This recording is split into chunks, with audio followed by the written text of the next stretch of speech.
زبان کی حفاظت سے کئی سعادتیں حاصل ہوتی ہیں. دعا کیجیے اللہ ہمیں زبان کی حفاظت کی توفیق دے.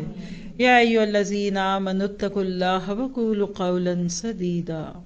اے ایمان والو اللہ سے ڈرو اور سیدھی اور سچی بات کیا کرو. ہینکی پینکی نہیں، لٹکا کے بات نہ کیا کرو. کیوں؟ تاکہ اللہ تعالیٰ تمہارے کام سنوار دے اور تمہارے گناہ معاف کر دے. اور جو بھی اللہ اور اس کے رسول کی تابعداری کرے گا اس نے بڑی مراد پا لی. کیا پتہ چلا زبان کی حفاظت ضروری ہے. یہود اللہ کے نبی کو ستاتے تھے. اللہ کے نبی مدینہ میں تھے. ایک دفعہ کچھ مال آپ کے پاس آیا، آپ نے لوگوں میں تقسیم کر دیا. انصار میں سے ایک شخص نے دوسرے سے کہا، اللہ کی قسم محمد صلی اللہ علیہ وسلم نے اس تقسیم سے اللہ کی رضا اور آخرت کا گھر نہیں چاہا. نعوذ باللہ.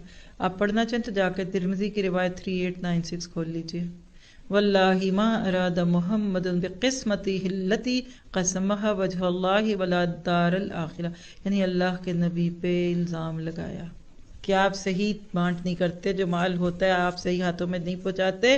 اللہ نے جب اس واقعے کی خبر نبی کو دی تو آپ نے فرمایا کہ اللہ کی رحمت ہو موسیٰ پر، ان کو تو اس سے زیادہ اذیت دی گئی مگر انہوں نے صبر کیا.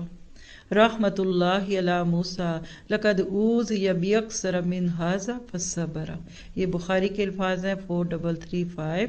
تو یاد رکھیے کلام کے دو انداز ہوتے ہیں، ایک سدید اور ایک غیر سدید. سدید کون ہے؟ جو حقیقت کے مطابق ہو، ایگزیجریشن نہ ہو، واقعے کے مطابق ہو، ٹھوس دلائل کے ساتھ بات کی جائے. اور غیر سدید وہ ہے جس میں بدگمانیاں، بدزن، محض رائے زنی، قیاس، میرا خیال ہے.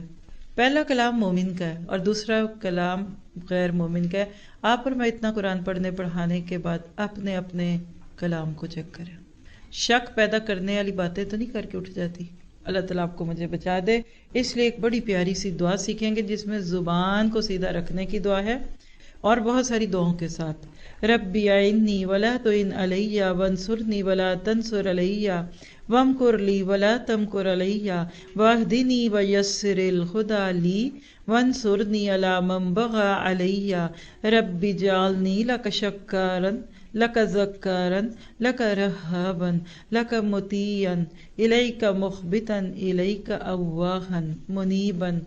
ربی تقبل توبتی واغسل خوبتی واجب دعوتی واہد قلبی وسدد لسانی وثبت حجتی واسلل سخیمۃ قلبی. ایک ایک چیز مانگنے والی ہے. دیکھیے گا.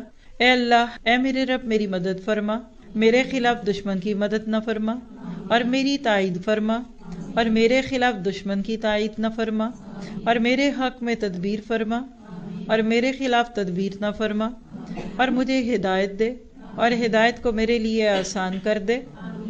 اور جو کوئی مجھ پر زیادتی کرے اس کے خلاف میری مدد فرما. اے میرے رب مجھے ایسا بندہ بنا جو تیرا بہت شکر کرنے والا ہو، تیرا بہت ذکر کرنے والا ہو، تجھ سے بہت ڈرنے والا ہو، تیری اطاعت کرنے والا ہو، تیرے سامنے عاجزی کرنے والا ہو، تیری طرف ہی رو رو کر رجوع کرنے والا اور توبہ کرنے والا ہو.